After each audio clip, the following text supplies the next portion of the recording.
All right, it's your man Brett from the Skateboarding Show here with another think piece. And today I'm going to talk about something quite specific. I've made some notes on it. I'm going to be talking about betting in skateboarding. Betting on skateboarding competitions and the results of those competitions. And I'm going to be talking about what I perceive to be some of the pros and cons of that and whether or not it can even happen. And before I go into it, I want to make it very clear that I am neither for or against betting in skateboarding. I'm just simply talking about, like I say, some of the pros and cons and whether or not it can even happen. Okay, so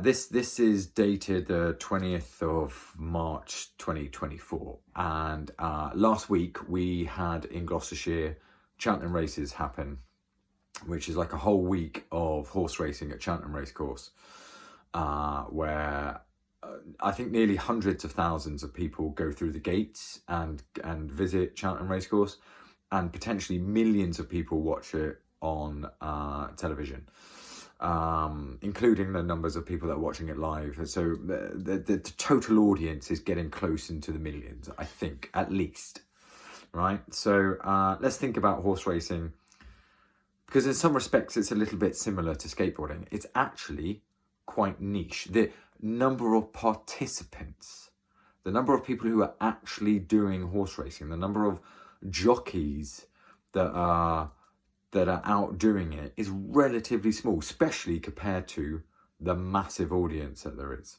right? So there's niche participants, there's skilled participants as well. It's a highly skilled.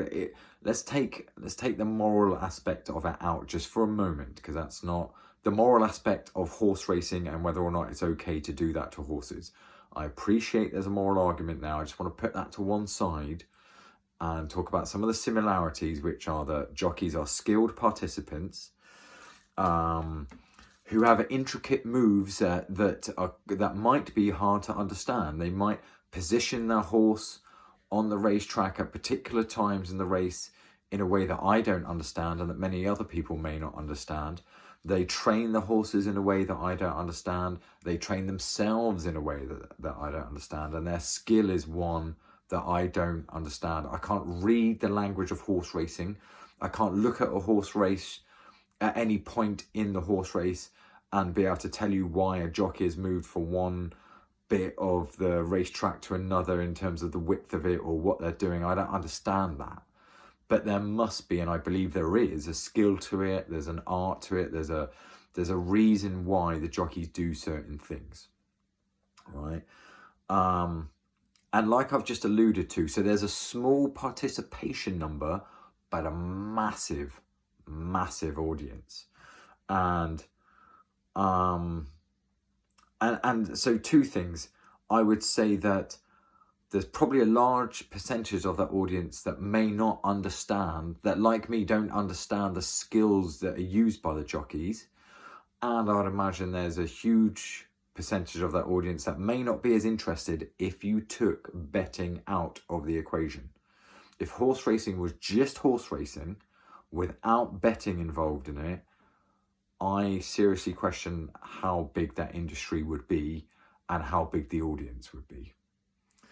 Right, so you've got an audience base that is not knowledgeable necessarily. I could be wrong. I don't know. I'd imagine there is a fair percentage of people who understand the skills and understand what the jockey's doing. I would say, as at a guess, and I could be wrong, but I would say at a guess, the vast majority of the audience of horse racing probably just want to know whether their horse came in or not, whether their bet that they made came through or not, because that's what that's probably the real interest in what they've got. That's probably the real interest in what they're doing. The horse racing just becomes a possibility or a vehicle to do the betting, right? So you've got an audience that doesn't necessarily know about the skills and an audience that's really obsessed with the betting. And if you took that betting away, there's a very strong possibility that you'd see horse racing becoming a little bit like skateboarding, where the audience would just be the other participants. The audience would be a very, very small niche number of people who understand horse racing and what it's about. Skateboarding competitions are usually watched by other skateboarders. We don't have non-participants, well, we don't have a very big audience, if any, of non-participants watching skateboarding competitions. They want, so the audience of horse racing are interested in that thrill of the idea of the dream of winning big, the possibility of it, because it's a low possibility, isn't it? It's not, the odds are always in favour of the bookies, not in favour of the punter. All right, so what the audience is getting is that potential for something, right? It's and that adrenaline rush, that thrill for those couple of minutes. Is your horse doing well? You know which one it is, you know what number it is, you're listening, you're watching on the big screen or you're watching on the TV and you're seeing whether or not your horse is the one that's going to bring you some money, that's going to help you fulfill that dream that you have, that you want to fulfill, of making some money off the betting. So so it has this massive, massive audience, horse racing, right, of non-participants. And because of that, horse racing has a lot of sponsors. I ain't never heard of no horse race that couldn't happen because there wasn't enough sponsors to make it happen. But this year alone, there's been 2 events.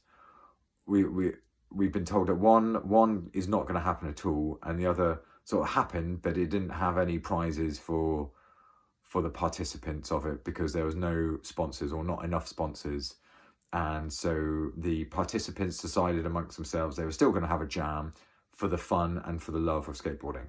Cool, great. No judgment on that. That's just, it just is what it is. But I ain't never heard of no race course having to say, sorry, horse racing's not happening today. We haven't got enough sponsors.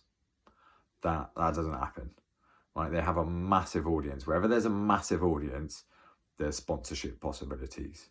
Okay, which means the jockeys involved get paid, which means the jockeys involved have a prize purse that's worth risking their life for. It means the trainers, the owners of the horses, risk the horses' lives, unfortunately. And again, I appreciate that's part of the moral conundrum about horse racing, and I get that. And let's put that to keep that to one side, and that's not going to come back at any point. I appreciate there's a whole different conversation around that. I'm not getting involved in that. But what there is money for the jockeys, money for the trainers, money for the race courses through sponsorship, and there's a whole bunch of other stuff that happens at the race courses. Not just horse racing. There's trade stands, there's food stands, there's all manner of other stuff that goes on and possibilities, and Cheltenham itself, I believe something like hundreds of millions of pounds of extra revenue are brought to Cheltenham for that week because of the amount of people that come to Cheltenham, stay in Cheltenham, drink in Cheltenham, eat in Cheltenham, and so on and so forth. Okay, spend money in Cheltenham in some way or another. So what are some of the pros? So let's look at those pros and cons. So like I say, there is a small participation number and a huge audience. Now, I don't think horse racing makes a vast majority or makes even a significant number of that audience decide that it wants to do horse racing. So although there's money, that money isn't necessarily being...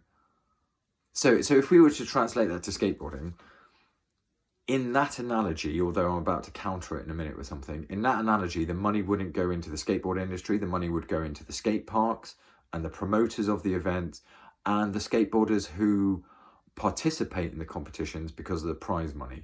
It may not necessarily go into the industry. However, because if it doesn't increase the participants, it wouldn't go into the classic industry of boards, shoes, and software, like clothing.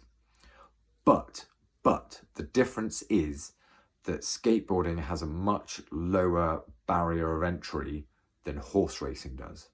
Buying a board, a pair of shoes and getting out of a skate park is a lot cheaper and easier and more accessible than getting a horse, training it and going to a horse racing track to train it and do it and to learn how to do it. Okay, all that costs a lot more money than buying a board, a pair of shoes and getting out there. So a bigger audience in skateboarding might translate to bigger participation numbers, because participation numbers is what will put money into the industry of the boards, the shoes and the clothing companies and the wheel companies and the bearing companies and truck companies and all those lot, because we need people buying the product to up the industry, that side of the industry, right? A bigger audience, even if it doesn't increase participation numbers, might still increase revenue for skate parks, for competition promoters and organisers, and the prize purse for the competitors. So it might mean it's more appealing to become a competition skateboarder rather than a media skateboarder, which is what street skateboarders kind of are. They produce media, they produce clips and videos of themselves doing it. They don't go and enter. There's some divide sometimes, not always, but there's some divide between sort of street media skateboarders and competition skateboarders. Again, that's a different element that we'll get into later, but and not in this video. And there is, of course, a crossover between those two things. Of course there is. Of course there's street skaters who are competition skaters and so on and so forth. And competition skateboarders who produce media and, yeah, of course. All that stuff exists, of course. So increasing the amount of audience, non-participant audience to skateboarding may or may not bring more participants and more money to different elements of the skateboard industry. Okay, because the skateboard industry isn't just the producers of the product, but it is now also becoming event promoters and event organizers and those people who make those events possible. Because if everyone stopped entering skateboard competitions, there would be no skateboard competitions. So the riders are important as well, right? But of course, it also comes with cons. You know, like it might bring money, but it might also bring it might also clearly bring corruption and bribery. Of course, it might do. Of course, it might do. When there's big money on the line, and when there's betting companies that are moving in circles of money that completely dwarf the skateboard industry, completely dwarf it. That make the skateboard industry look small. That sort of money that moves around betting companies, of course it's open to corruption and bribery. Of course it is. Of course it is.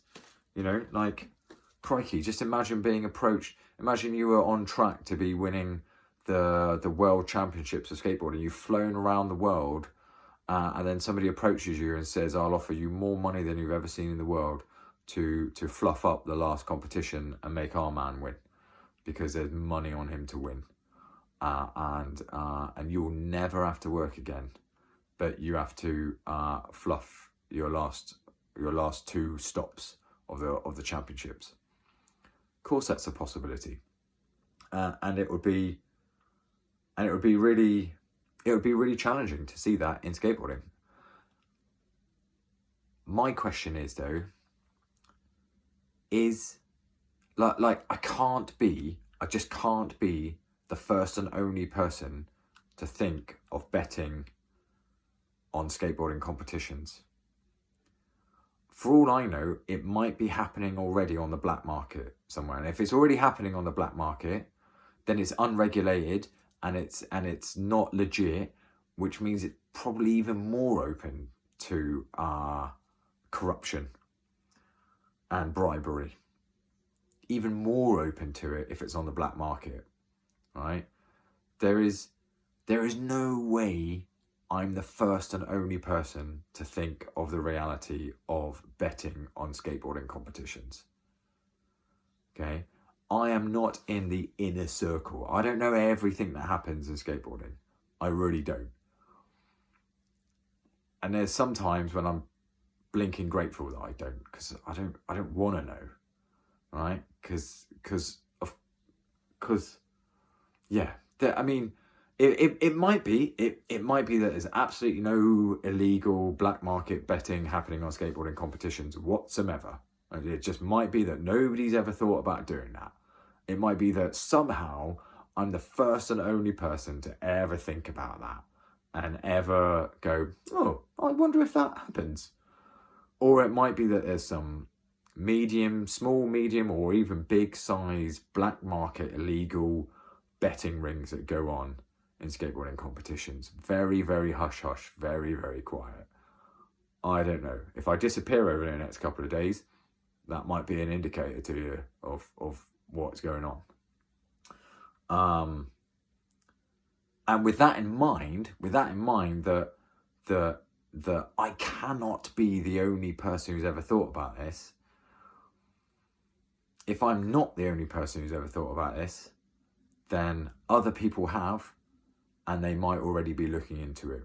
I don't know for certain. I'm not withholding information. I don't know if somebody's already looking into betting into skateboarding competitions and how to manifest that. But I can't be the only person. I just can't. Like if I can be a bit arrogant about myself sometimes, delusionally arrogant, because I'm not that amazing and I'm not that special. I refuse to believe I'm the only person who's ever thought about this. Of course I'm not. And if I'm not the only person who's ever thought about this, then people are already looking into it, and people are already trying to figure out how you would sort out the odds and where you'd pay in and where you'd pay out. I mean, that bit's easy. We've got the internet nowadays. That bit's easy enough. It would be sorting out the odds, wouldn't it? It would be sorting out how do you define the odds on favourite and so on and so forth. And if there's not somebody already out there doing it, there's a gap in the market, surely. I mean, again, I'm not for or against this. I'm not saying somebody should go out and do this. I'm just saying that I'm not I'm not the only one who's thought of this. Surely. And part of what people might be trying to figure out is if it even would work, because a skateboarding competition, because where skateboarding differs very much from horse racing or other activities that are very renowned for doing betting, is that skateboarding competitions require judges, not officials. An official makes it clear who's scored the most goals, the most tries, the most points, who crossed the line first, and officiates that and says that team, that person won, full stop. Judges are needed for things that need to be interpreted: gymnastics, ice skating, skateboarding, right? When they're artistic interpretations. We could bring back slalom racing.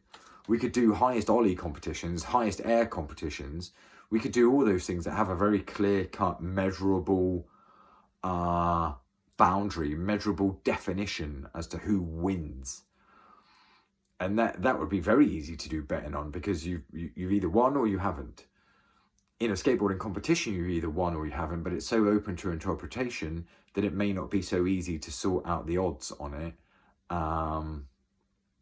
And because it's so easy, and it's so easy for somebody to completely, like Dubai the other weekend, Pedro Barras probably would have been odds-on favourite, or at least up there in the upper echelons of the odds-on favourites.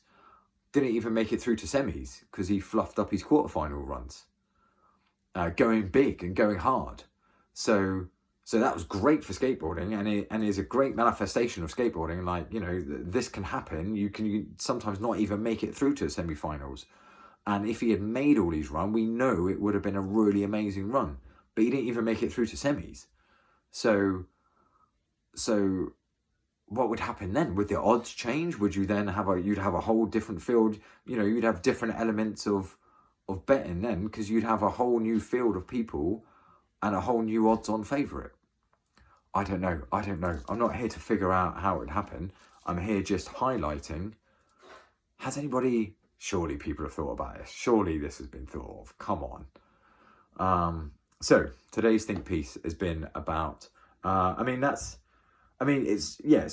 can you bet on gymnastics competitions? Can you bet on ice skating competitions? I don't know. If you can, that would give you an indication as to whether or not it's feasible to do betting on a skateboarding competition, because those things require judges. They require judges to give a score to then go to the officials. Who scored the most amount of goals is clear and is officiated by an official. It doesn't need a judge for that. It's not interpreted. Either you scored the most amount of goals or you didn't. You scored more points than your opponent or you didn't.